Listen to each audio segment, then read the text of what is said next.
Dans le cœur feutré du 7e arrondissement de Paris, là où les façades haussmanniennes se dressent avec orgueil et les balcons s'ornent de fleurs savamment arrangées, Camille Dufour avançait chaque matin en silence, comme une ombre qui ne devait pas déranger. Elle avait 32 ans, mais son regard portait un poids que beaucoup auraient cru plus ancien. Son visage, doux mais effacé, racontait peu, sauf à ceux qui savaient lire entre les lignes du silence. Camille travaillait depuis près de 4 ans dans la demeure des Laurent, une propriété aussi vaste que froide, à l'image de ceux qui la peuplaient. Située rue de Varennes, la maison dégageait cette élégance rigide des fortunes anciennes. C'est là que Maxime Laurent, héritier d'un empire financier et dernier représentant d'une dynastie insensible, organisait ses journées comme des tableaux à contempler. Brunch interminable, réunions feutrées, soirées exclusives où l'élite se délectait de sa propre image. Camille, dans cette toile, n'était qu'un élément de décor, une main qui nettoie, un pas léger dans les escaliers, un parfum discret de savon de Marseille qu'on oublie aussitôt. Personne ne lui parlait autrement que pour donner un ordre, et Maxime lui-même semblait à peine se souvenir de son prénom. Elle ne s'en plaignait pas. Ce mutisme lui offrait un privilège rare, celui d'observer sans être vue. Elle connaissait les secrets des murs, les habitudes des invités, les tensions derrière les sourires.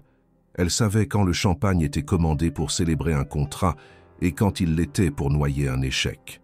Elle avait vu Maxime pleurer une fois, seul dans son bureau, une bouteille vide à la main, mais n'en avait jamais parlé. Ce n'était pas son rôle. Elle se contentait de noter mentalement les fragments de vérité que les riches laissaient tomber derrière eux comme des miettes. Ce mardi matin, rien ne semblait devoir bouleverser la routine. Camille s'était levée à 6 heures, avait pris son café debout dans la petite cuisine de son studio du 15e arrondissement, puis s'était rendue à pied jusqu'à la demeure. Elle avait rangé les journaux sur la table en acajou, lustré les poignées en laiton, changé les fleurs du hall. Le tout avec cette précision presque invisible qu'elle avait perfectionnée au fil des ans. Mais ce jour-là, un événement inhabituel rompit l'ordre établi.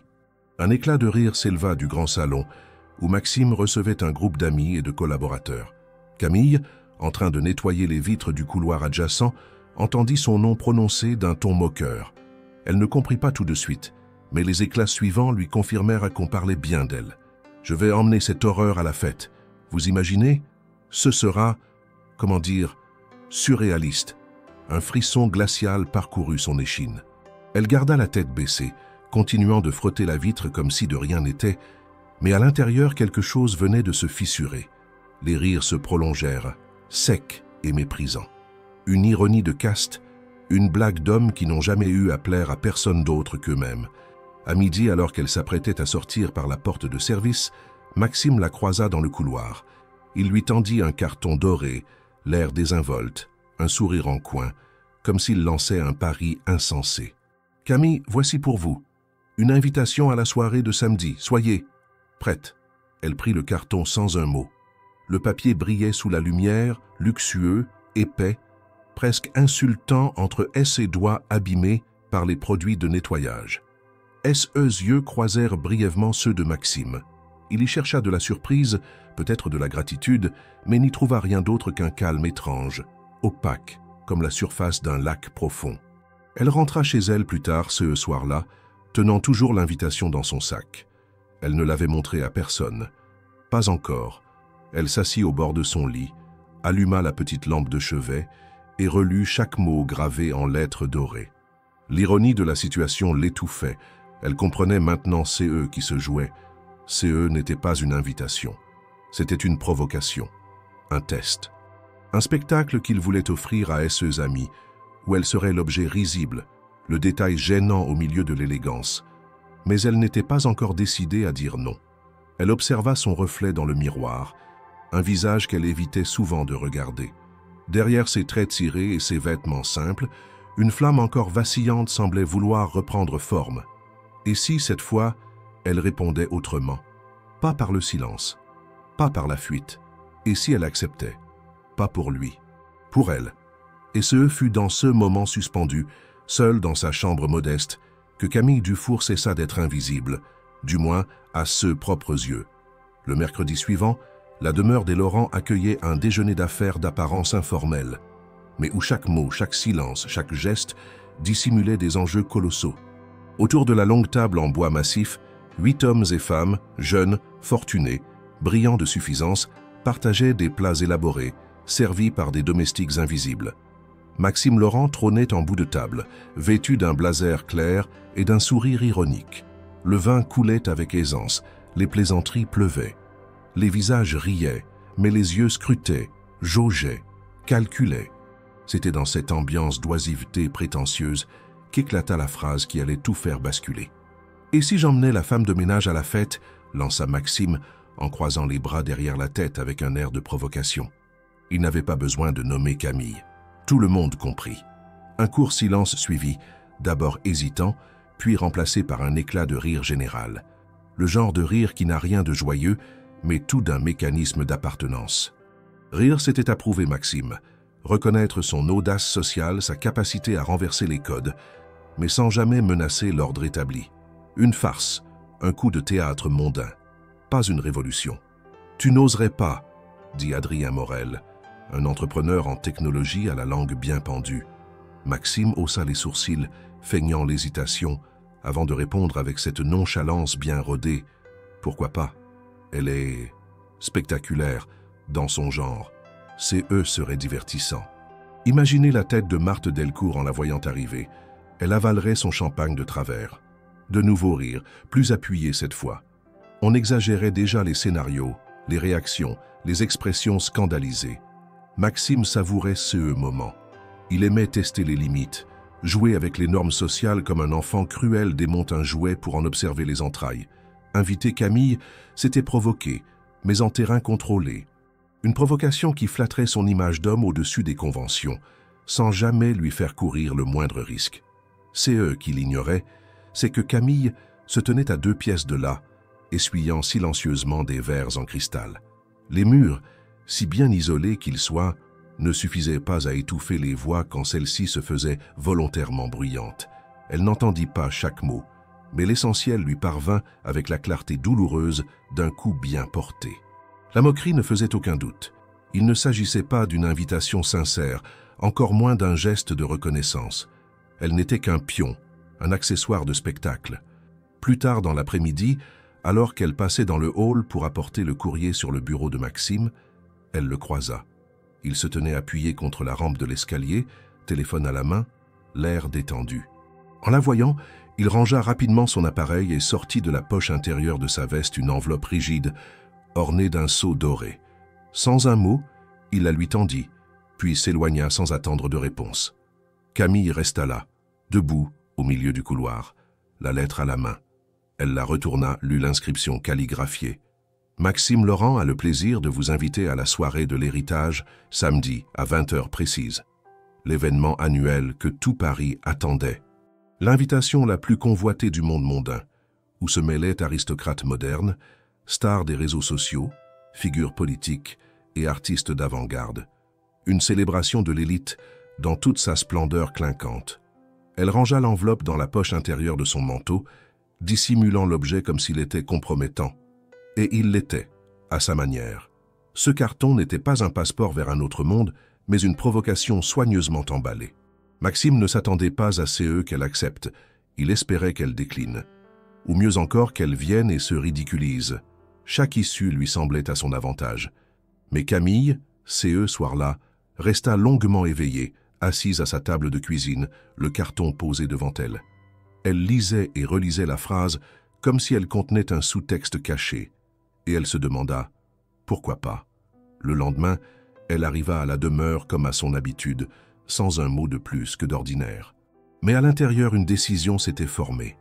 Elle ne laisserait pas cette invitation devenir une arme contre elle. Elle irait, pas pour lui faire plaisir, ni pour se venger, mais parce qu'elle refusait de laisser quelqu'un d'autre écrire son rôle dans cette mascarade. Si elle devait apparaître dans ce théâtre social, CE serait avec dignité. Maxime, de son côté, continuait de préparer l'événement avec un enthousiasme teinté d'arrogance. Il informa ceux proches qu'il avait une surprise en réserve sans jamais entrer dans les détails. L'ambiguïté excitait les esprits. Certains spéculaient qu'il s'agissait d'une célébrité internationale, d'autres murmuraient qu'il pourrait s'agir d'un geste politique ou d'un happening artistique. Personne n'imaginait la vérité, ou si quelqu'un le faisait, il le disait en riant, comme une plaisanterie de mauvais goût. Camille, elle, ne parlait à personne. Elle continuait son travail avec rigueur, effaçant les traces des autres sans laisser les siennes. Mais ce geste avait changé, imperceptiblement. Une fermeté nouvelle dans la manière de refermer une porte, une lenteur volontaire dans le rangement d'un vase. Elle pensait, elle anticipait, elle se préparait. Elle savait que l'invitation n'était qu'un piège déguisé. Mais dans ces pièges, elle vit une brèche, une faille minuscule dans le mur qui séparait son monde du leur. Et elle comptait bien s'y engouffrer.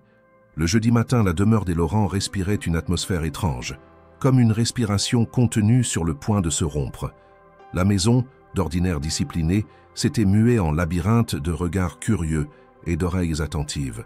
Chaque domestique qui croisait Camille la regardait différemment. Un frisson discret dans les sourires, une hésitation dans les mots.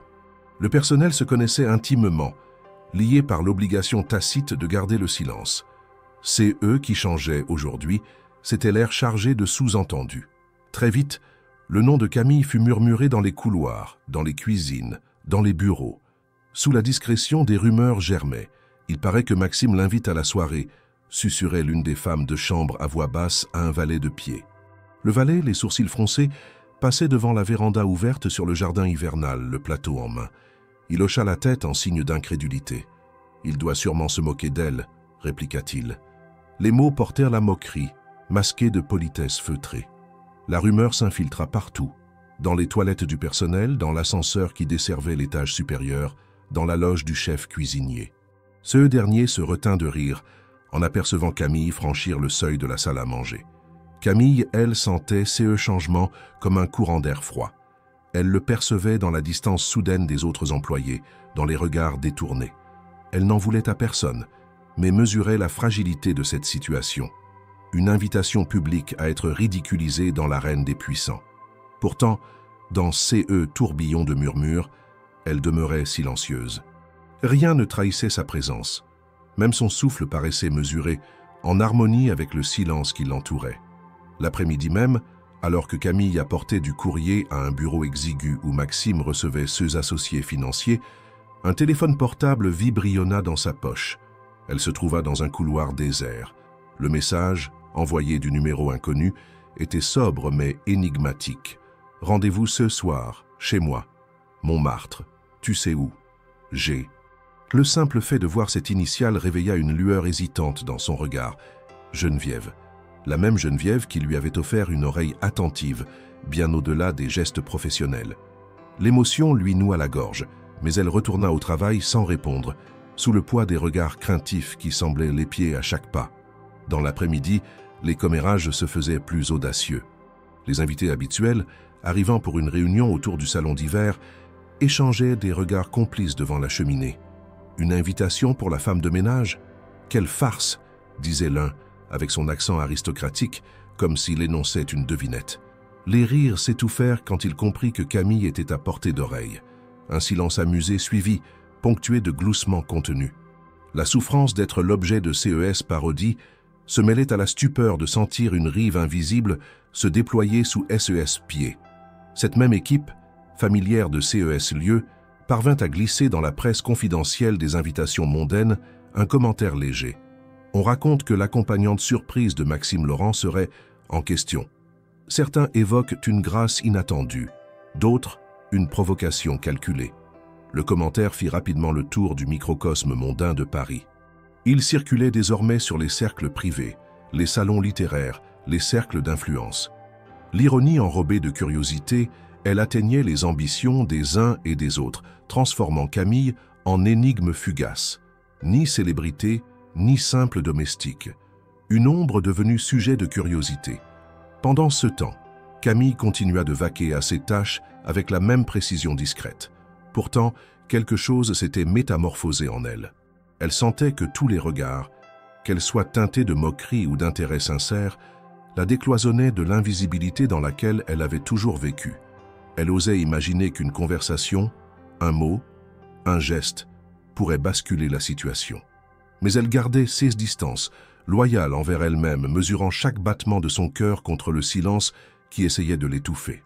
Le soir venu, elle regagna avec lenteur l'appartement qui lui servait d'abri, traversant les rues de Paris qui commençaient à s'allumer sous les réverbères. Les pavés dorés, humides de pluie, renvoyaient la lumière en tremblant. Elle simulait l'indifférence, mais son esprit était agité par la lettre du matin, par les éclats de voix entendus, par le message invité. Elle s'arrêta devant une vitrine où était exposée une robe du soir. Elle la contempla longtemps, comme si elle pouvait y voir se dessiner une version d'elle-même qui n'osait pas encore exister pleinement. À cette heure, la ville semblait retenir son souffle, et Camille, perdue dans ses pensées, sentit la fissure s'élargir encore. Les rumeurs l'avaient rendue visible, pour le meilleur ou le pire, et elle encore ne savait pas que cela pourrait engendrer. Elle rentra chez elle, entr'ouvrit la lettre griffonnée, observant le message avec une attention nouvelle. Geneviève avait toujours cru en elle. Elle sourit faiblement, et dans cette petite pièce éclairée d'une lumière tamisée, un fragment de plan se forma dans son esprit. Elle suivrait ce fil, cette main tendue, ces murmures d'autrefois. Elle mettrait en marche son propre dessein, et les murs du silence commenceraient à vaciller. Dans cette nuit calme, Paris veillait. Tandis que les rumeurs continuaient de pulser comme une onde dans la ville, quelque chose d'invisible s'organisait. Une détermination silencieuse prenait forme à l'intérieur de Camille, et qui était né de la dérision, deviendrait peut-être son moteur le plus puissant. Le lendemain matin, Paris s'éveilla sous un ciel d'un gris uniforme, la lumière filtrant à peine entre les immeubles serrés du 15e arrondissement. Camille, fidèle à ses habitudes, s'était levée avant le soleil, son esprit déjà accaparé par qui l'attendait. Jour-là, elle ne se rendit pas immédiatement à la maison des Laurent. Elle avait pris une journée de congé, une première depuis des mois, presque une entorse à son propre rythme, mais il le fallait. Elle avait un objectif très clair en tête, trouver la tenue qui briserait les attentes. Il ne s'agissait pas seulement d'être présente à la soirée, il fallait incarner une autre version d'elle-même, une version que personne n'avait encore daigné regarder. Elle descendit les marches du métro à Montparnasse, longea les vitrines encore embuées par la fraîcheur du matin et atteignit les rues du 6e arrondissement, là où les boutiques haut de gamme se succédaient avec une élégance intimidante. Elle savait exactement où aller. Une boutique de location de robes de créateurs, spécialisée dans les tenues pour soirées de gala, située sur la rue du Cherche-Midi. L'endroit était connu dans certains cercles pour permettre aux clientes de briller sans posséder. Un compromis entre rêve et réalité. Camille poussa la porte avec hésitation. L'intérieur était baigné d'une lumière douce et des portants entiers de tissus chatoyants s'alignaient contre les murs. Une femme derrière le comptoir leva les yeux. Elle portait un chemisier ivoire impeccable et des lunettes en écaille. Elle évalua Camille d'un regard rapide, de haut en bas, s'attardant sur son manteau usé, ses chaussures discrètes, ses mains légèrement sèches. Camille s'approcha et, d'une voix posée, expliqua qu'elle cherchait une robe pour une soirée privée, un événement formel qu'elle aimerait consulter les modèles disponibles.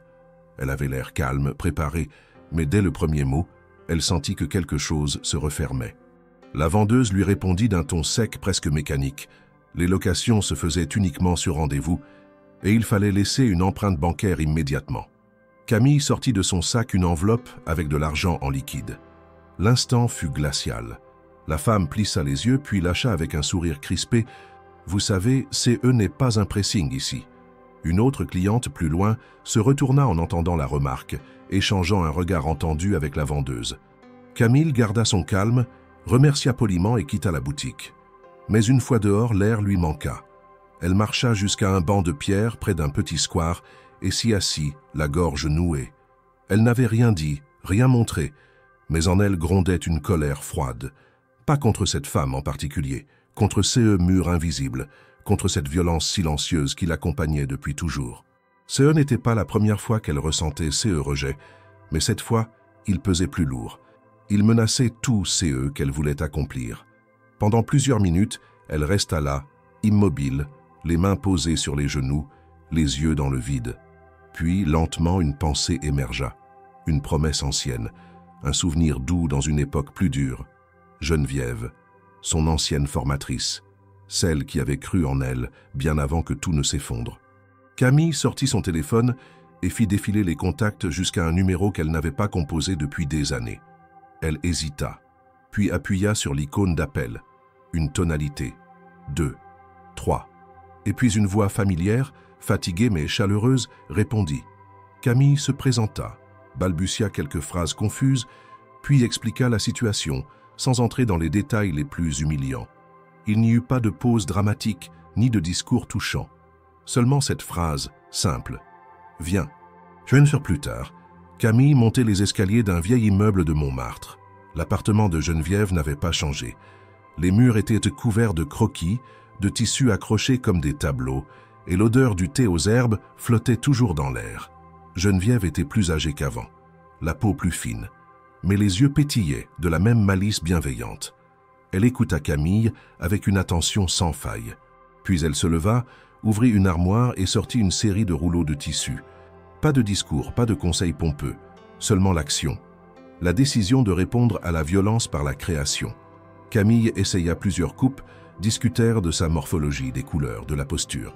Le choix final se porta sur un tissu d'un bleu profond, presque nocturne, avec une texture délicate mais structurée. Geneviève traça les premières lignes sur un papier craft, en silence, concentré.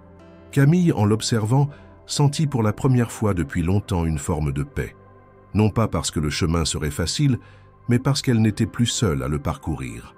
Elle retrouva dans CE petit atelier une part d'elle-même qu'elle croyait morte. L'élève attentive, la jeune femme passionnée par la beauté, l'art, l'expression du corps. La journée passa à toute vitesse. Geneviève traça, coupa, épingla. Camille tint les tissus, prit des mesures, bougea selon les indications. Il n'était plus question de convenir à une mode, mais de révéler une silhouette, une présence. C'était un acte de reconquête, une manière de dire « je suis là ». Pas pour séduire ou pour choquer, mais pour exister pleinement. Lorsque la nuit tomba sur Paris, Geneviève posa ses outils, se frotta les yeux et dit simplement « ce ne sera pas un déguisement, ce sera toi ». Camille rentra chez elle, le cœur épuisé, mais habité d'une lumière nouvelle. Elle n'avait pas oublié l'humiliation du matin. Elle s'en souvenait parfaitement, mais elle n'y voyait plus un point final, seulement un point de départ. Le refus, le mépris, la condescendance, tout cela ne servait qu'à mettre en relief CE qu'elle construirait désormais. Et pour la première fois depuis des années, elle se surprit à penser que peut-être, un jour, elle n'aurait plus besoin d'attendre la permission pour être regardée. Le lendemain, un rayon de lumière froide perça les rideaux usés de l'appartement de Camille. Elle se leva sans réveil, guidée par une énergie silencieuse qui la poussait vers l'avant. La fatigue était là, physique, installée dans SE muscles, mais elle était différente des autres jours. Elle ne venait pas du travail, du poids du ménage ou des heures de transport, mais de l'intensité nouvelle avec laquelle elle s'était réappropriée sa propre histoire. Camille avait rendez-vous chez Geneviève, et cette fois, elle ne venait pas simplement chercher de l'aide. Elle venait participer à la naissance d'une version d'elle-même qu'elle avait trop longtemps laissée en suspens. En franchissant la porte de l'atelier de Montmartre, elle fut accueillie par l'odeur familière du tissu neuf et de la craie tailleur. Geneviève, déjà debout, portait un tablier taché et les cheveux attachés en un chignon lâche. Sans un mot inutile, elle l'invita à monter sur le petit podium en bois au centre de la pièce. Sur un cintre suspendu à côté du miroir, le prototype du futur chef-d'œuvre attendait, presque vivant. La robe prenait forme, encore brutale, encore inachevée, mais déjà porteuse de sens. Camille y vit une métaphore d'elle-même. Les coutures n'étaient pas encore solides, les lignes pas encore parfaites, mais tout était là. Pendant les heures qui suivirent, Geneviève travaillait avec la précision d'une artisane aguerrie. Camille, elle, se laissait modeler, tout en se redécouvrant. Elle parlait peu au début, mais bientôt la conversation prit corps doucement. Ce ne furent pas de grands récits ni des confessions dramatiques, mais des fragments échappés, presque malgré elle.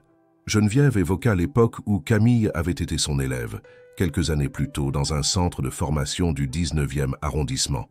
Elle se souvenait d'elle comme d'une jeune femme sérieuse, appliquée, aux gestes sûrs. C'est eux qui l'avaient toujours marquée, disait-elle.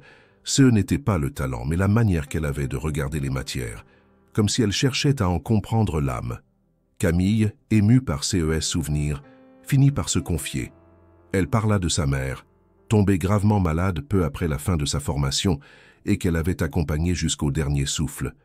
Elle expliqua comment, après cela, tout s'était effondré. Les projets, les stages, les contacts. Travailler comme femme de ménage n'avait jamais été un choix de vocation, mais une nécessité crue. Et avec le temps, elle avait appris à s'effacer pour survivre, à se rendre utile sans se faire remarquer. Elle avait rangé ce rêve dans une boîte qu'elle n'ouvrait plus. Geneviève l'écoutait sans interrompre, ce doigt toujours en mouvement sur le tissu. Elle ne fit pas de commentaires attendris, ni de promesses vides.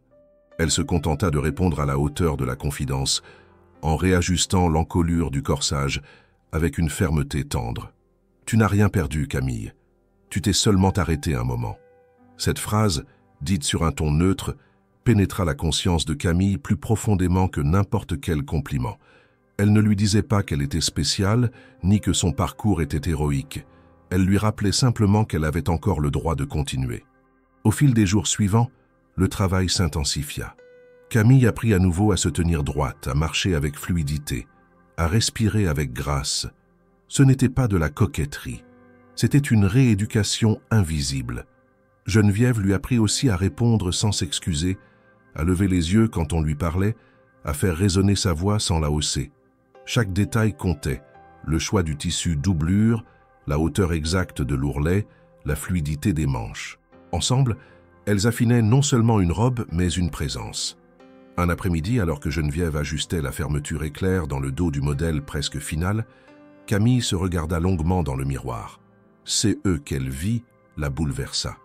Elle ne se reconnut pas tout de suite, non pas parce qu'elle était transformée, mais parce qu'elle retrouvait une image qu'elle avait oubliée. Ce n'était pas une version améliorée d'elle-même. C'était une Camille revenue de loin, reconstruite patiemment, couche après couche. Elle ne portait pas encore la robe finie, mais elle en habitait déjà l'allure. Pour la première fois, elle comprit que le vêtement ne serait qu'un prolongement. La force, elle l'avait déjà en elle. Pendant ce temps, Geneviève gardait un œil attentif sur les réactions de sa protégée. Elle ne parlait pas de revanche, ni de revanche sociale. CE n'était pas sa manière de penser. Elle croyait au geste juste, au travail bien fait, à la beauté comme outil de résistance silencieuse. Et en Camille, elle avait retrouvé la flamme qu'elle pensait éteinte chez tant de jeunes femmes écrasées par le monde. Cela la touchait, la motivait. Elle n'avait plus les moyens ni la clientèle d'antan, mais cette robe serait peut-être son dernier chef-d'œuvre, et elle comptait bien le signer avec fierté. Un soir, après une longue journée d'essayages et d'ajustements, Camille resta seule dans l'atelier, alors que Geneviève était sortie acheter quelques fournitures. Elle en profita pour fouiller dans un vieux carton rempli de croquis. Elle reconnut certains dessins qu'elle avait réalisés elle-même des années auparavant. Des silhouettes de robes imaginées à la hâte, des idées griffonnées entre deux cours. Elle les regarda comme on regarde des lettres d'amour oubliées. Elle se sentit soudain très jeune et très vieille à la fois. Un mélange étrange d'espoir et de lucidité. Elle remit les feuilles dans la boîte, les mains tremblantes, puis s'assit à la grande table de coupe. Elle respira profondément, le tissu sous les doigts. C'était là qu'elle se sentait entière, pas dans les couloirs dorés de la maison des Laurent, ni dans les escaliers de service, ni même dans le regard des autres. ICI avec du fil, des épingles et des lignes droites, elle se souvenait de CE qu'elle savait faire, de CE qu'elle pouvait devenir. Le travail touchait bientôt à sa fin. Il ne restait que quelques détails, une doublure à fixer, une couture à renforcer. Mais quelque chose d'essentiel avait déjà été accompli. La robe allait exister, et Camille aussi. Non pas comme l'objet d'une blague cruelle, mais comme la femme qu'elle avait toujours été, et que le monde s'était acharné à ne pas voir.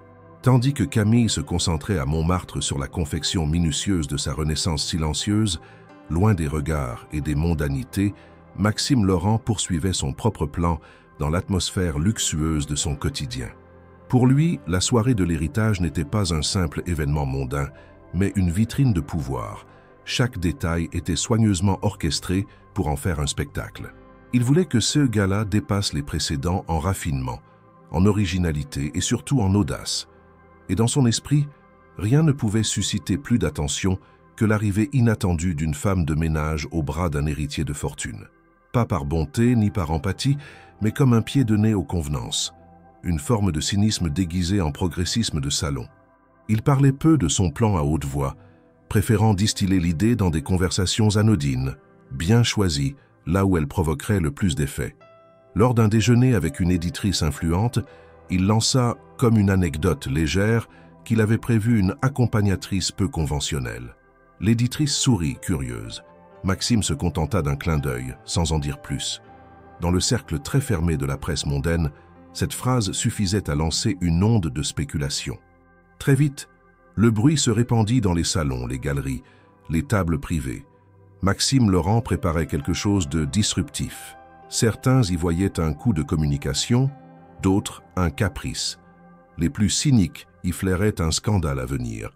Chez les Laurent, même les employés n'étaient plus tout à fait à l'aise. La gouvernante, qui avait toujours conservé une certaine distance avec Camille, évitait désormais de croiser son regard. Un silence pesant flottait autour d'elle, comme si chacun attendait l'explosion inévitable de cette mascarade.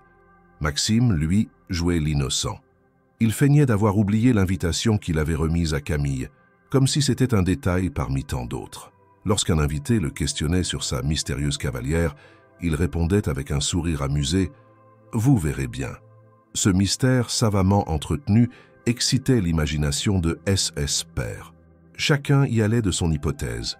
Une star en déclin, une artiste provocante, une figure politique inattendue. Personne ne pensait à Camille. Personne, sauf Maxime, n'imaginait qu'il allait réellement oser. Mais il le ferait, pas pour choquer, pour dominer, pour rire. Il s'amusait de l'idée que cette femme, invisible jusque-là, deviendrait le centre d'attention d'une soirée dont elle ne comprendrait ni les codes ni les enjeux. Il la visualisait maladroite, perdue dans une robe trop grande, regardée de travers par les convives. Il se voyait en maître du jeu, supérieur à tous, moqueur et indulgent. Ce n'était pas seulement une provocation sociale, c'était un test de pouvoir, un moyen de prouver que même l'humiliation pouvait devenir un divertissement, tant qu'on contrôlait la narration. Dans les jours qui précédèrent l'événement, il donna des consignes aux organisateurs, aux décorateurs, aux traiteurs. Il voulait que tout soit parfait, pas une faute de goût. Il exigea des compositions florales exclusives, fit importer un champagne rare d'une maison de Reims, valida personnellement chaque pièce du menu. Il consulta même un metteur en scène pour chorégraphier l'ouverture de la soirée. Avec un orchestre placé sur une mezzanine, des lumières tamisées et une présentation digne d'un film. Tout devait être grandiose, irréprochable. L'arrivée de Camille au milieu de cette perfection serait la dissonance contrôlée, le grain de sable volontaire, une façon de montrer que lui seul osait briser les règles, sans jamais perdre le contrôle. Mais c'est eux que Maxime ignorait, c'est que Camille, de son côté, ne se préparait pas pour jouer un rôle dans sa comédie.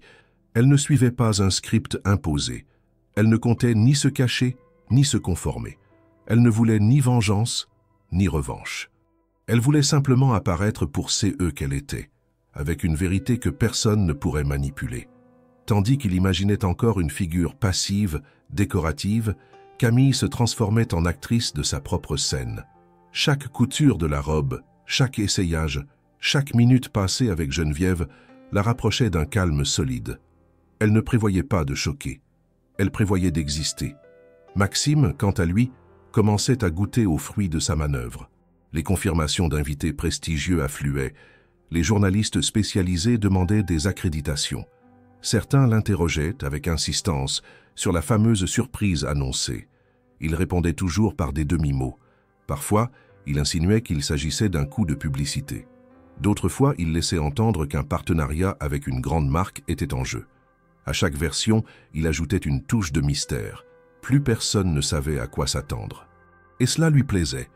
Dans ces moments d'intimité, Maxime se regardait dans le miroir avec une satisfaction tranquille.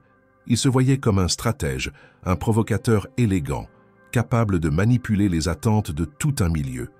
Il n'imaginait pas que Camille puisse échapper à son scénario. Il ne croyait pas en sa capacité de se hisser à la hauteur de l'événement.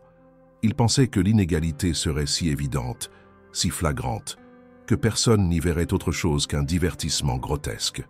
Il oubliait une chose essentielle. Ceux qu'on croit invisibles regardent toujours plus que l'on pense, et souvent, ils comprennent les règles bien avant ceux qui les imposent. Pendant que Maxime peaufinait les derniers détails de sa mise en scène, Camille, elle, approchait du silence qui précède les grandes révélations. Elle n'avait rien dit à personne. Elle n'avait rien publié, rien montré. Aucun indice ne circulait. pas même une photo de la robe en cours. C'était une stratégie naturelle, presque instinctive. Ne rien offrir à l'anticipation. Ne rien concéder à l'imaginaire des autres. Laisser le réel faire tout le travail, le moment venu. Et ce réel serait simple, évident, impossible à nier. Maxime croyait jouer avec les apparences. Il ne voyait pas qu'il allait se heurter à une présence qu'il n'avait pas anticipée. Pas spectaculaire, mais nette. Pas criarde, mais claire. Pas décorative, mais indiscutable. Et dans cette soirée qu'il pensait contrôler de bout en bout, une variable lui échappait déjà. Une variable silencieuse, mais déterminée. Une femme qui, au lieu de fuir ou de se soumettre, avancerait sans bruit et ferait basculer l'équilibre de la fête sans avoir besoin d'un mot. Les jours qui suivirent furent marqués par une transformation lente mais continue, presque imperceptible pour un œil inattentif, mais profondément décisive pour Camille. Chaque matin, elle quittait son studio du 15e arrondissement avec un pas plus sûr, plus déterminé. Elle ne se rendait plus dans les couloirs familiers de la maison Laurent. Elle profitait de ce jours de congé accumulés pour se concentrer pleinement sur sa préparation. Ce n'était pas une fuite du travail, ni un caprice de dernière minute.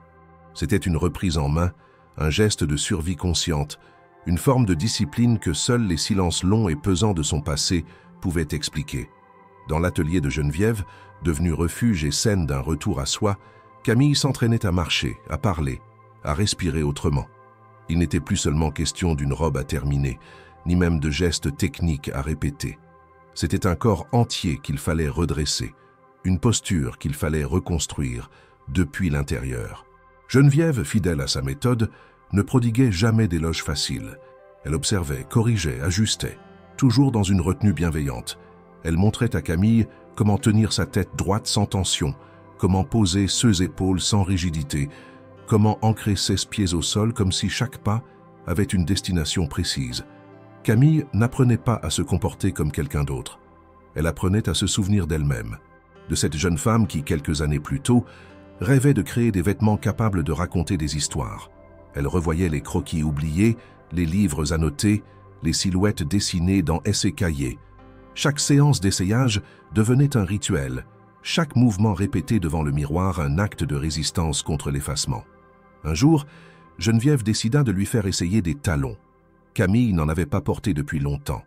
Les premières tentatives furent hésitantes, mais elle persista, pas pour séduire ou pour plaire, pour tenir debout dans un monde qui ne lui avait jamais fait de place. Elle marcha en ligne droite, recommença encore et encore, jusqu'à que l'équilibre vienne. Et quand enfin, elle parvint à traverser la pièce sans trébucher, sans regarder ses pieds, un silence différent s'installa dans l'atelier. Pas de compliments, juste une reconnaissance mutuelle, celle du travail accompli dans l'ombre. La robe approchait de sa forme finale. Le tissu bleu nuit, fluide mais structuré, épousait ce mouvement sans jamais les contraindre. Chaque couture, chaque pli, chaque détail avait été pensé pour elle, par elle, avec l'aide de Geneviève. Rien d'ostentatoire, rien de trop, mais une élégance rare, presque déroutante. Une robe qui, sans dire un mot, affirmait une présence. Elle ne criait pas, elle imposait. Mais au-delà de l'apparence, c'était le regard de Camille qui changeait. Face au miroir, elle ne fuyait plus son reflet. Elle s'observait avec attention, parfois même avec une forme de tendresse qu'elle ne s'était jamais autorisée. Elle s'exerçait aussi à parler. Geneviève lui posait des questions banales, simulait des conversations de réception, lançait des phrases vides de sens que l'on entend souvent dans les dîners mondains. Camille répondait, corrigeait son ton, trouvait son rythme. Elle découvrait qu'elle n'avait pas besoin d'élever la voix pour être entendue. Elle comprenait que son silence pouvait être un choix, pas une contrainte. Le monde extérieur, lui, continuait à spéculer.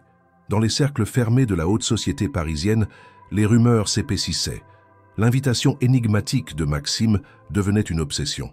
Certains pariaient sur une provocation artistique, d'autres sur un scandale à venir.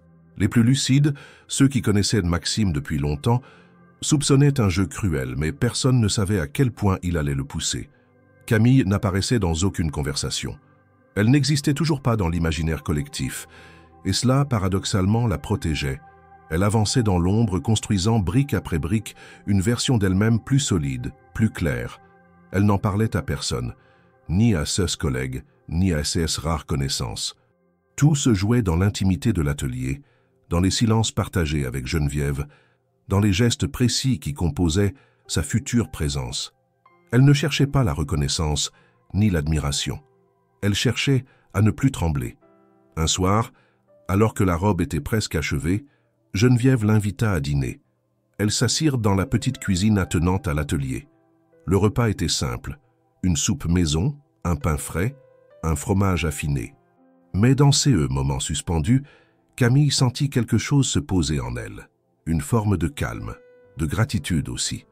Elle remercia Geneviève, non pas avec des mots grands ou solennels, mais avec un regard franc.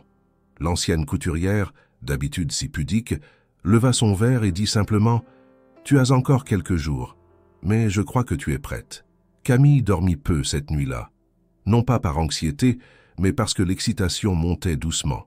Pas celle de se montrer, mais celle de se tenir droite. Enfin, elle pensa à sa mère, à leur petit appartement, à leurs repas partagés, aux jours sombres. Elle se souvint de toutes les fois où elle avait ravalé ses larmes pour finir une journée de travail, de toutes les humiliations discrètes, des regards fuyants, des ordres lancés sans merci. Et elle pensa à la femme qu'elle allait devenir dans quelques jours.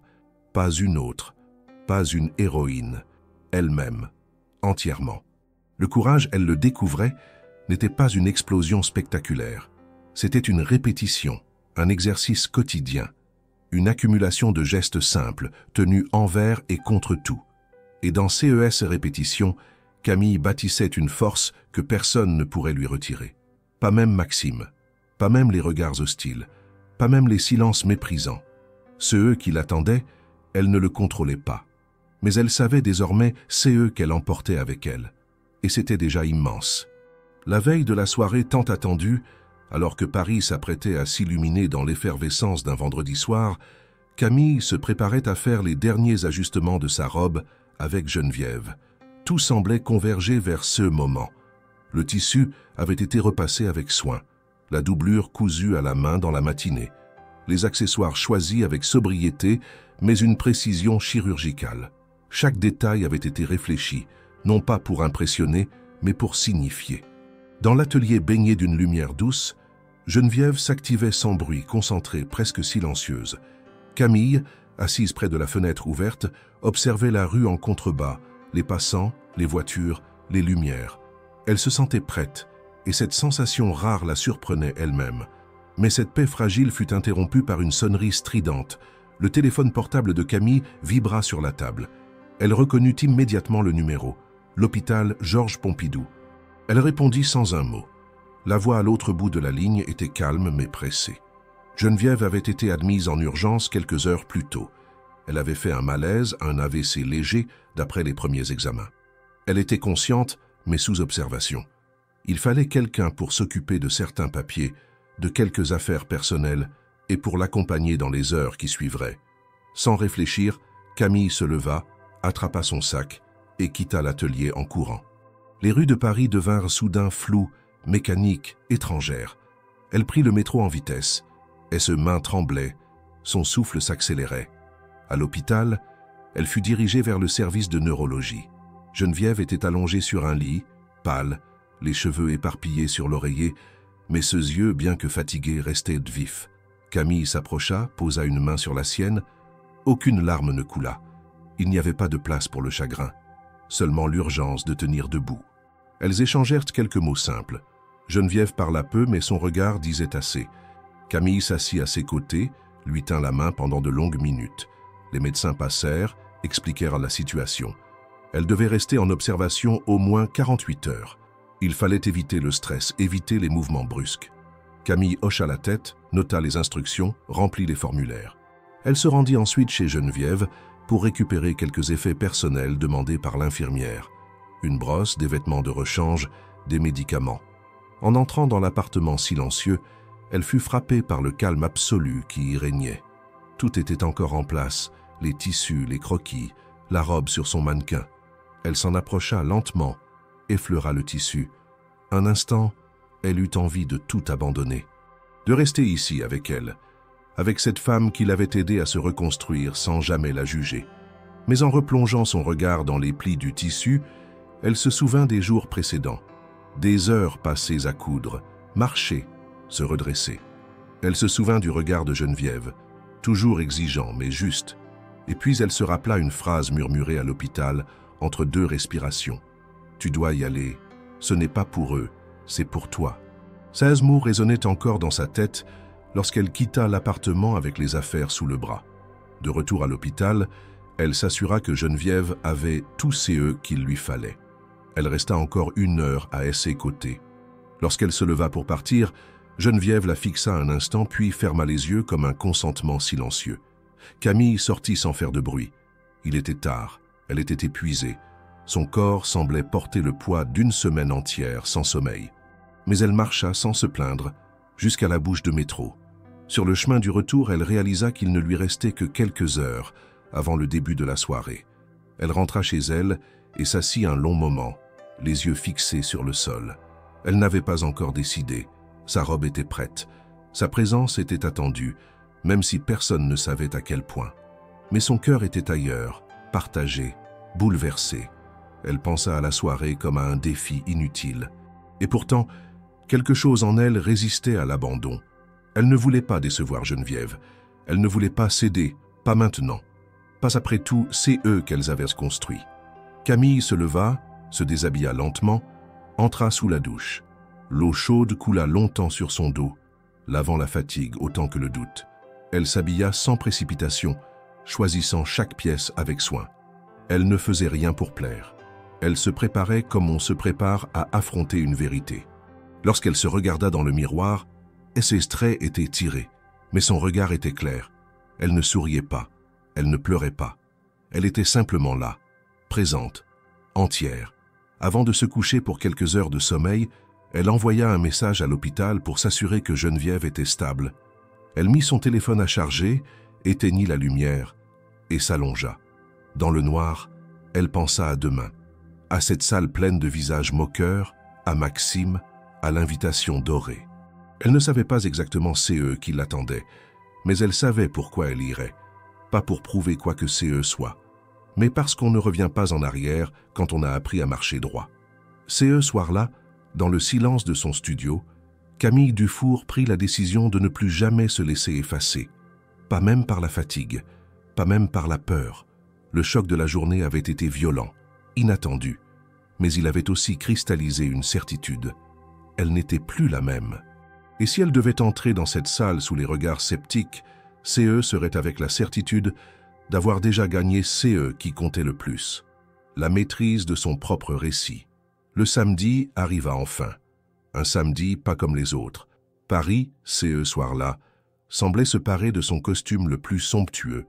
Les rues étaient animées, les voitures de luxe se succédaient devant les hôtels particuliers et les palais privés. La soirée de l'héritage, organisée par Maxime Laurent dans la propriété familiale du 7e arrondissement, s'annonçait comme le point culminant de la saison mondaine. Les invités avaient commencé à arriver dès 19h30, vêtus de robes longues, de smoking sur mesure, couverts de bijoux hérités ou prêtés pour l'occasion. Les photographes attendaient à l'entrée, impatients de capter le moindre détail, la moindre anomalie.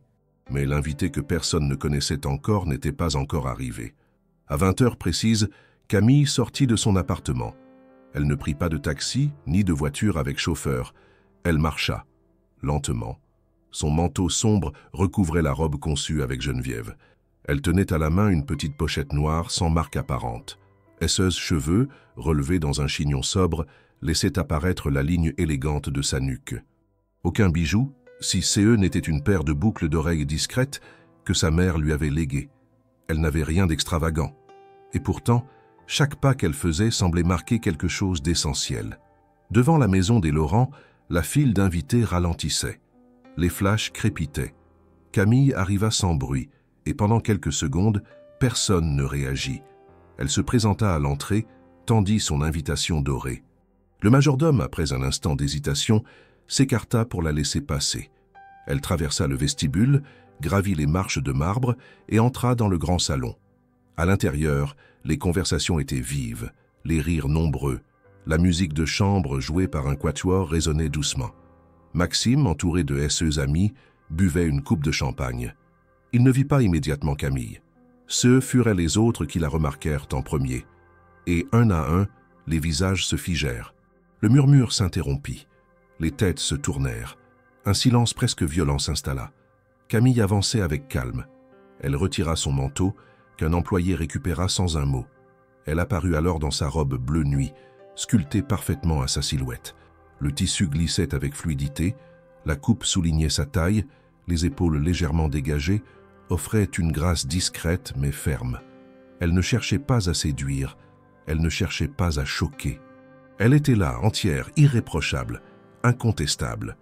Les regards changèrent. Ce n'était plus la domestique, l'anonyme des couloirs. C'était une femme dont la prestance ne pouvait être ignorée. Et surtout, elle semblait ne rien devoir à personne. Elle marchait sans crainte, comme si elle connaissait parfaitement sa place, non pas dans cette maison, mais dans ces mondes. Une femme qui n'avait pas besoin d'être introduite, parce que sa simple présence faisait office de déclaration. Maxime la vit enfin. Il faillit lâcher sa coupe. Un court instant, il crut qu'il s'agissait de quelqu'un d'autre. Puis il reconnut le regard. Et pour la première fois depuis longtemps, il ne sut quoi dire. Ce n'était pas la réaction qu'il attendait. Pas de gêne visible, pas de maladresse, pas de rires étouffés. Il n'y avait qu'un silence imposé par la surprise. Ce qui devait être une farce sociale était en train de lui échapper. Camille s'approcha sans se presser. Elle ne baissa pas les yeux. Elle le salua d'un simple « bonsoir », puis tourna légèrement la tête vers l'un de ses interlocuteurs qu'elle avait vu dans une revue culturelle. Elle engagea la conversation avec aisance. Elle savait qui était cet homme, connaissait ses écrits, ses positions.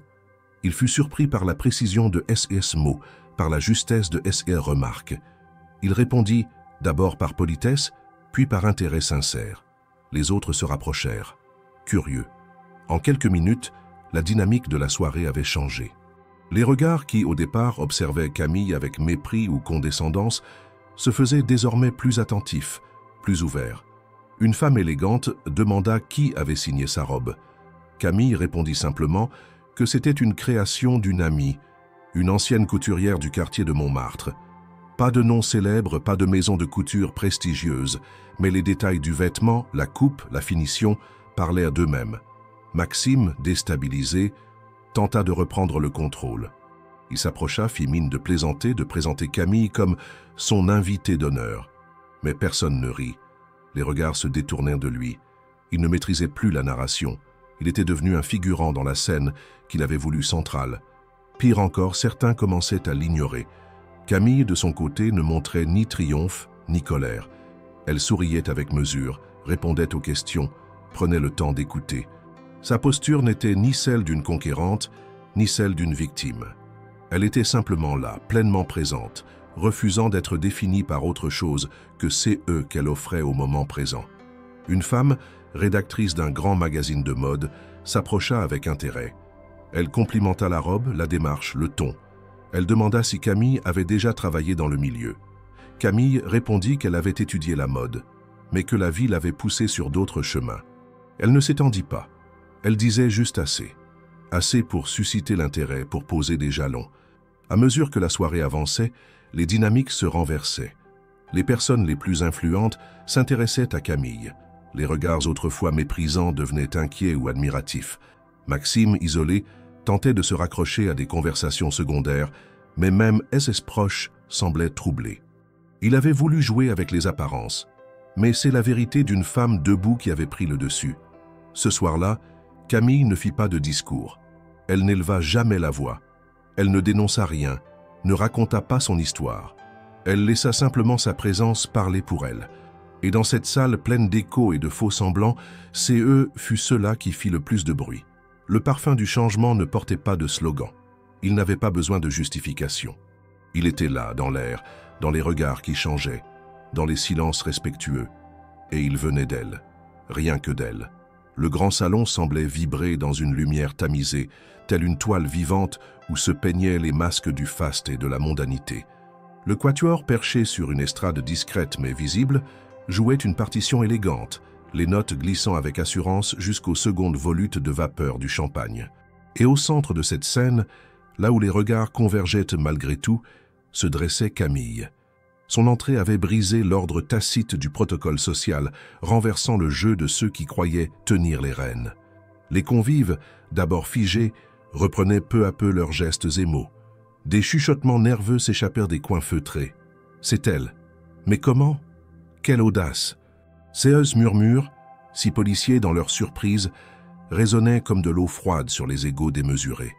Les aristocrates ouvrirent la bouche pour commenter, mais les mots leur restaient en travers.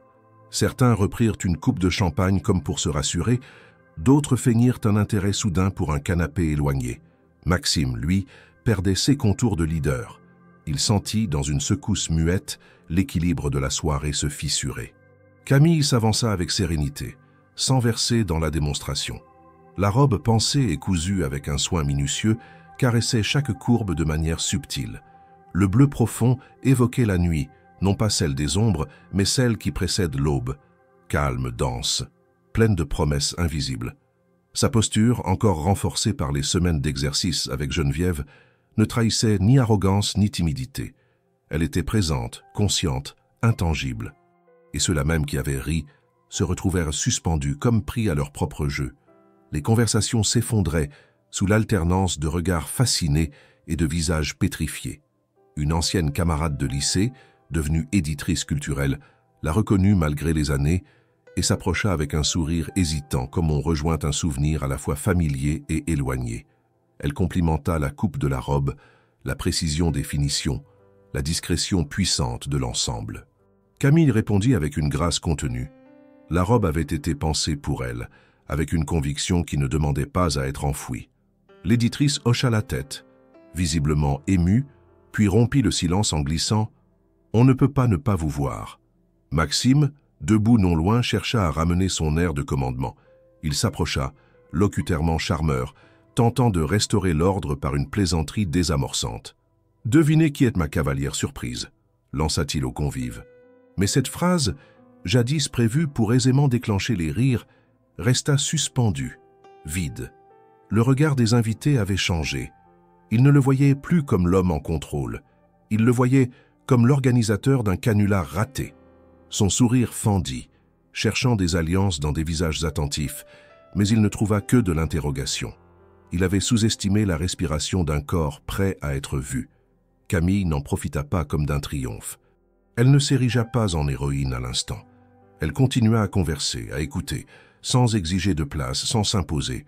La modeuse influente du salon, qui portait une étiquette estampillée maison de couture célèbre, l'interpella au détour d'une table, lui demanda si elle était liée au monde de la mode. Elle répondit qu'elle avait étudié un temps, mais qu'elle s'était perdue en route. Elle marqua une légère pause, laissa l'ombre d'un sourire, puis ajouta « Ce soir, je reviens ». Une simple phrase qui résonna dans l'air comme un acte posé, stable. Autour d'eux, certaines alliances vacillèrent. Une ancienne amie de Maxime, connue pour son sarcasme impitoyable, détourna les yeux. Un homme politique murmura à son voisin « Elle a plus de force en un geste que nous en 10 discours. » Les croissants de miroirs, les lampes dorées, les lustres de cristal, tout paraissait soudain décoratif. Ceux qui comptaient étaient dans la justesse du moment, dans la densité silencieuse de celle qui ne tirait aucun sort de jubilation de sa victoire. Maxime, enfin conscient de l'effondrement de son plan, descendit maladroitement du cercle protecteur de SES proche. Il voulait parler, il voulait expliquer. Il trébucha sur les mots. Il voulut se rapprocher de Camille, mais il crut lire dans ses yeux non pas de l'arrogance, mais une étrange neutralité. Il comprit qu'elle avait déjà dépassé le débat imposé. Elle n'était plus dans son terrain de jeu. Elle n'était plus un pion. Elle était une carte nouvelle. Elle retourna doucement au centre du salon. Les musiciens reprirent, comme pour couvrir l'incertitude. Les convives osèrent reprendre leurs gestes, mais différemment plus modestes, plus vrais. Un murmure collectif, presque imperceptible, glissa dans l'air. Respect. Ce mot, aussi lourd qu'une invitation à changer, s'insinua dans leur posture. Camille sourit une dernière fois, non pas en triomphante, mais en apaisée. Elle savait que rien ne serait plus jamais comme avant. Mais elle ne chercha pas à l'affirmer. Elle partit vers la mezzanine où un verre d'eau l'attendait, comme on choisit de retourner à soi après un passage trop intense. Et autour de cette présence, Paris avait vacillé. Dans le silence, le monde de la fête avait été réécrit. et personne ne bougea pour effacer les nouvelles lignes qui venaient d'apparaître. Alors que la soirée poursuivait son cours, que les musiciens entamaient une nouvelle variation de Bach et que les serveurs circulaient avec fluidité entre les invités désormais plus attentifs à Camille qu'au maître de maison, une autre histoire commençait à se jouer en coulisses, bien loin des dorures et des éclats de lustre. Dans un appartement du 9e arrondissement, une jeune influenceuse du nom de Zoé Marchand, connue pour son ton acide et SES publications virales, était en train de relire un message vocal qu'elle avait reçu quelques jours auparavant, juste après avoir dîné chez l'un des amis de Maxime Laurent. Ce message enregistré à la hâte contenait un extrait de conversation dans laquelle Maxime se vantait avec mépris de CE qu'il avait qualifié de blague sociale, inviter la femme de ménage à la soirée comme on jette une distraction dans une arène. Zoé hésita un instant. Elle regarda la vidéo, l'écouta de nouveau. La voix de Maxime était reconnaissable entre mille, arrogante, ricanante, sûre de lui. Dans un monde où l'image comptait plus que la vérité, elle savait que publier un tel contenu n'était pas sans conséquence. Mais quelque chose dans l'attitude de Camille, dans sa manière de tenir la soirée sans arrogance, sans revanche affichée, l'avait touchée. Ce n'était pas une victime, ce n'était pas une héroïne fabriquée. C'était une femme réelle, debout, solide. Et dans cette posture, Zoé vit une forme de vérité que les réseaux sociaux ne permettaient presque plus. Elle prit donc une décision simple, rapide, directe. Elle publia le message. Il fallut moins d'1 heure pour que la vidéo circule comme une traînée de poudre. Le son n'était pas parfait, mais les mots étaient clairs. « Je vais l'emmener juste pour voir la tête qu'ils feront. Elle va arriver avec sa gueule de bonne et son air de rien. CE sera un chef-d'œuvre. » Cette phrase, prononcée avec une légèreté glaçante, fit le tour des applications de messagerie privée, puis des plateformes publiques. Les captures d'écran, les transcriptions, les commentaires se multiplièrent. Les hashtags se créèrent en cascade. H respecte pour Camille, H passe un divertissement, H la classe du silence. Dans la salle, certains invités commencèrent à recevoir les notifications en même temps. Les premiers regards de travers se tournèrent vers Maxime. Il ne comprit pas immédiatement. Puis, il vit un visage blêmir. Un autre froncer les sourcils. Puis, 3 personnes sortirent de la pièce, téléphone à l'oreille. En quelques minutes, son monde bascula. Il comprit que quelque chose lui échappait totalement. Il tenta de demander à un ami CE qui se passait, mais celui-ci s'éloigna sans répondre. Camille, elle, ne savait rien encore. Elle était en train de discuter avec un galeriste venu de Londres, intriguée par sa connaissance de l'art textile et impressionnée par la manière dont elle parlait de la robe comme d'une construction identitaire. Mais l'atmosphère autour d'elle changea une nouvelle fois. Cette fois, CE n'était pas la surprise, ni la fascination. C'était un basculement, une forme de colère sourde, dirigée non vers elle, mais autour d'elle, comme si les gens venaient d'ouvrir les yeux sur une machination qu'ils avaient failli applaudir. Une femme s'approcha d'elle, discrètement, et lui montra l'écran de son téléphone. Camille lut les mots. Elle écouta la voix. Une tension passa dans son dos, mais elle ne trembla pas. Elle remercia calmement la femme, puis s'éloigna de quelques pas. Elle respira. Elle n'était pas étonnée.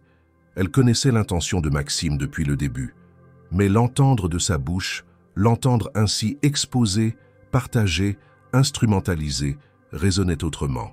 Pas comme une blessure, comme une confirmation. Elle ne fit aucun scandale. Elle ne demanda rien. Elle retourna simplement vers le centre de la pièce, là où les regards la suivaient désormais comme ceux d'un public attentif, non à cause d'un buzz, mais parce qu'ils venaient de comprendre à quel point ils avaient été dupés. Un homme qu'on avait admiré, suivi, écouté, venait d'être dévoilé dans CE qu'il avait de plus brutal. Et face à lui, se tenait la femme qu'il avait voulu humilier, non seulement digne, mais admirable. Maxime tenta de reprendre la parole, mais on ne l'écoutait plus.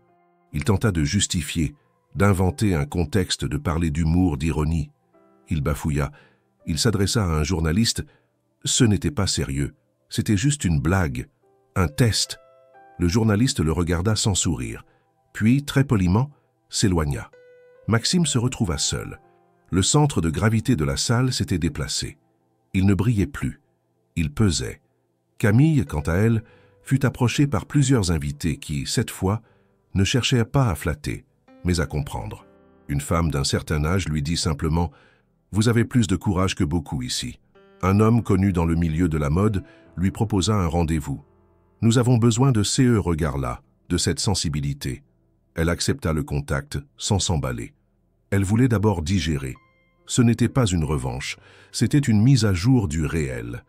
Elle sut que la vidéo avait touché le monde extérieur quand son téléphone, resté en mode silencieux, vibra 5 fois d'affilée. Des messages, des inconnus, des anciens collègues, des amis perdus de vue, des mots de soutien, des félicitations, des questions. Camille ne répondit pas tout de suite. Elle resta debout, là, dans cette pièce, où tout avait commencé comme un piège et s'achevait comme un dévoilement. Ce soir-là, Maxime Laurent perdit plus qu'un pari. Il perdit sa stature, sa crédibilité, son vernis. Camille, elle, ne gagna pas un combat. Elle se révéla. Et cette révélation, construite dans le silence, l'effort et l'élégance, pesait 1000 fois plus que tous les discours. Ce n'était pas elle qui avait changé de monde. C'était le monde qui venait de comprendre qu'elle y avait toujours eu sa place. Le dimanche matin, Paris semblait lavé par la pluie tombée durant la nuit. Les trottoirs luisaient sous la lumière grise, les rues se vidaient peu à peu du tumulte de la veille. Dans son studio modeste, Camille ouvrit les yeux avant même que son réveil ne sonne. Son corps portait encore les traces de l'effort, de l'intensité, de la tension accumulée.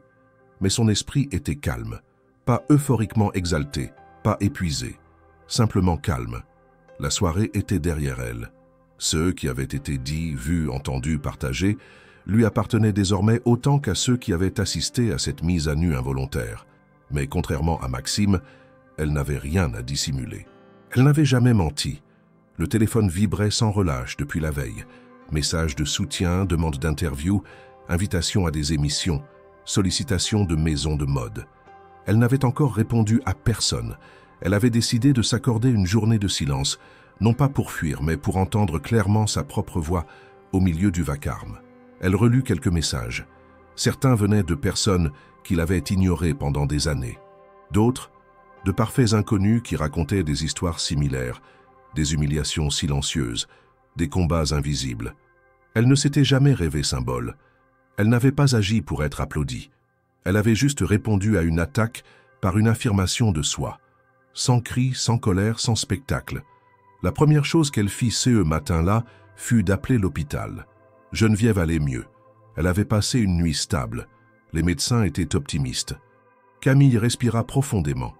Elle se rendit à l'hôpital à pied, traversant les rues sans se presser. Elle portait un pantalon simple, un manteau foncé, SS cheveux attachés à la va-vite. Personne ne la reconnut dans le métro. Et c'était bien ainsi. Dans la chambre, Geneviève sourit en la voyant. Un sourire faible mais entier. Camille s'assit à ses côtés, lui prit la main, raconta la soirée, les regards, le silence, le basculement. Elle lui raconta le moment où la salle s'était retournée contre Maxime, le moment où la vérité avait dépassé la fiction. Geneviève écoutait en silence, ses doigts posés sur ceux de Camille. Elle ne parla pas tout de suite. Quand elle le fit, CE fut pour dire simplement « Tu as été juste ». Et ces mots à lui seul suffisaient à résumer CE que Camille avait tenté d'être depuis le début. Pas brillante, pas spectaculaire, juste. Après cette visite, elle rentra chez elle et s'autorisa pour la première fois à répondre à quelques messages. Elle accepta une proposition, une entrevue discrète avec une maison de mode indépendante, connue pour son approche humaine du stylisme. CE n'était pas un empire, ce n'était pas une vitrine, c'était un lieu de création sincère. Elle accepta aussi de rencontrer l'éditrice qui lui avait parlé durant la soirée. Pas pour raconter son histoire, mais pour parler de création, de matière, de forme, de gestes. Lundi matin, elle n'alla pas travailler. Elle ne retourna pas à la maison des Laurent. Elle envoya une lettre de démission, sobre, polie, définitive. Aucune explication, aucune revanche. Elle n'avait plus sa place là-bas. Elle n'était pas fâchée. Elle avait simplement tourné la page. Les jours suivants furent rythmés par les rendez-vous, les rencontres, les propositions. On lui demanda si elle souhaitait créer une marque. Elle refusa pour l'instant. Elle voulait d'abord apprendre, retrouver ce réflexe, s'inscrire dans une équipe, pas devenir une image figée. On lui proposa aussi un projet de collaboration avec une école de mode, pour parler de son parcours, non comme une success story, mais comme un témoignage d'endurance. Elle accepta. Elle voulait transmettre à sa manière sans se faire porte-voix de rien d'autre que de ces eux qu'elle avait vécu. À Montmartre, Geneviève fut bientôt autorisée à rentrer chez elle. Camille passa souvent la voir. Elles reprirent leurs discussions interrompues. Elles parlèrent de tissus, de silhouettes, mais aussi du vide que laisse l'invisibilité sociale et de ces eux qu'il faut pour s'en extraire. Geneviève voyait en Camille plus qu'une ancienne élève. Elle voyait une continuité, pas une succession, une respiration prolongée.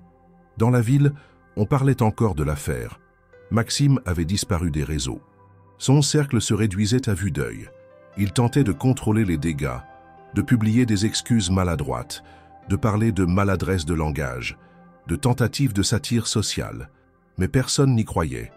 Camille, elle, n'avait jamais répondu publiquement. Son silence n'était pas stratégique. Il était cohérent. Elle ne voulait pas transformer cet épisode en plateforme. Elle voulait simplement continuer. Quelques semaines plus tard, elle reçut un courrier officiel. Une maison de mode avec laquelle elle avait rencontré une affinité rare lui proposait un contrat de consultante créative. Elle n'avait jamais occupé un tel poste. On lui confiait un espace de liberté, un laboratoire à elle. Elle accepta sans fanfare, et le lendemain, elle reprit le métro comme des milliers d'autres Parisiens, s'assit dans un bureau partagé, ouvrit son cahier et recommença à dessiner. Elle n'avait pas changé d'univers.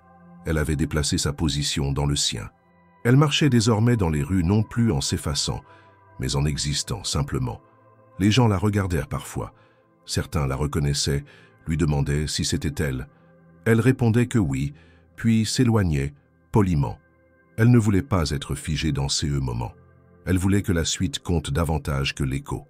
Et quand elle repassait parfois devant la maison des Laurent, il lui arrivait de s'arrêter une seconde, de regarder les fenêtres, les balcons, les rideaux toujours tirés. Puis elle reprenait sa marche. Elle ne fuyait rien. Elle avançait. Et dans chaque pas, il y avait la mémoire d'un passé surmonté et la construction d'un futur qui, pour la première fois, lui appartenait sans condition. Quelques mois plus tard, l'hiver s'était retiré doucement de Paris, laissant derrière lui des journées plus longues, des boulevards plus clairs et des visages moins emmitouflés.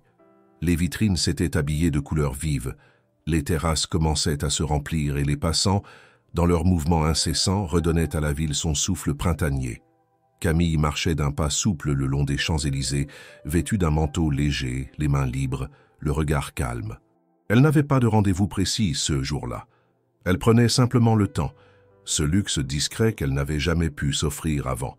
Depuis la soirée, sa vie avait changé, mais de manière stable, cohérente. Elle travaillait désormais dans une maison de mode où son regard était écouté. Pas valorisé comme une mascotte d'inclusion, mais respecté pour eux qu'il était. Précis, subtil, honnête. Elle n'était pas devenue une célébrité. Elle n'avait pas cherché à l'être. Elle avait refusé toutes les émissions, les couvertures de magazines, les interviews voyeuristes. Elle avait compris très tôt que eux que les médias voulaient, eux n'était pas son histoire, mais le sensationnel autour de son ascension. Et elle avait fermé la porte avant qu'il n'en prenne possession. Dans son nouveau poste, elle dessinait, proposait, ajustait. Elle retrouvait lien entre la matière et le corps, langage silencieux des plis, des tombées, des textures. Elle travaillait avec des jeunes stylistes, parfois en colère, parfois trop pressés, mais toujours habités. Elle leur apportait une forme de lenteur, de précision, de patience.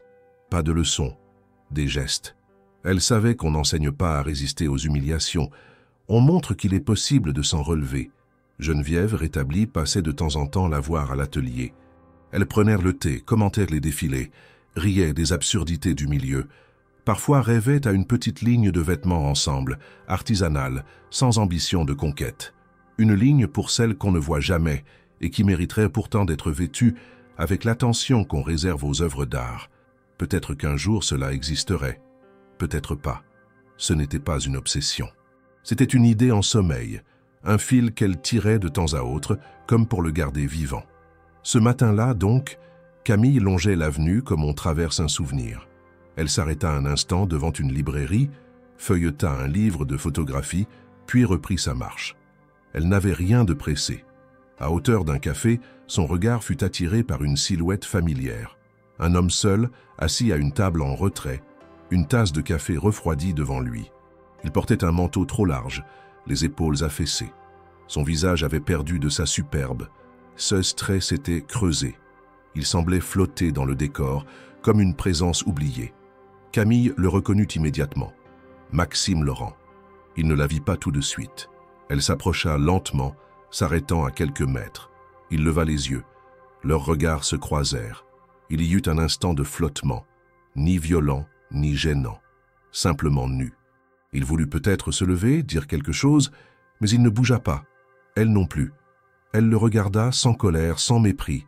Ceux qu'elle lisait dans ses yeux, eux n'étaient pas de la haine, ni même de la honte. C'était une forme de solitude, brutale, irréversible. Elle sourit doucement, un sourire franc, sans sous-entendu. Pas un pardon, pas un triomphe, un simple signe d'humanité. Puis elle reprit sa marche, sans se retourner. Elle n'avait pas besoin de plus. Elle n'attendait rien. Elle n'avait jamais attendu de reconnaissance, encore moins de justice. Ceux qu'elle avait conquis, elle l'avait fait sans leur permission. Et c'est eux qu'elle gardait maintenant, c'était son intégrité intacte. Paris continuait de vibrer autour d'elle. Les bruits, les voix, les moteurs, les pas. Mais en elle, il y avait un silence particulier, un silence plein, qui ne demandait plus rien. Elle se souvenait du chemin parcouru, la poussière des escaliers de service, le mépris dans les regards détournés, l'humiliation déguisée en invitation. Elle se souvenait aussi des mains de Geneviève sur le tissu, du fil qui glisse, des épingles qu'on place avec précision du premier regard dans le miroir. Elle se souvenait de la peur, du doute, de la fatigue, et de la manière dont tout cela s'était transformé en une force impossible à nommer. Elle savait que certains attendaient encore une suite, une nouvelle chute, un revirement. Mais elle ne leur donnerait rien. Elle ne vivait pas pour ça. Elle vivait pour la clarté, pour le calme, pour les gestes justes. Ce qu'elle avait fait, ce n'était pas une revanche. C'était une réapparition. Et dans le silence de cette marche solitaire, elle sut que plus rien ne pourrait l'effacer.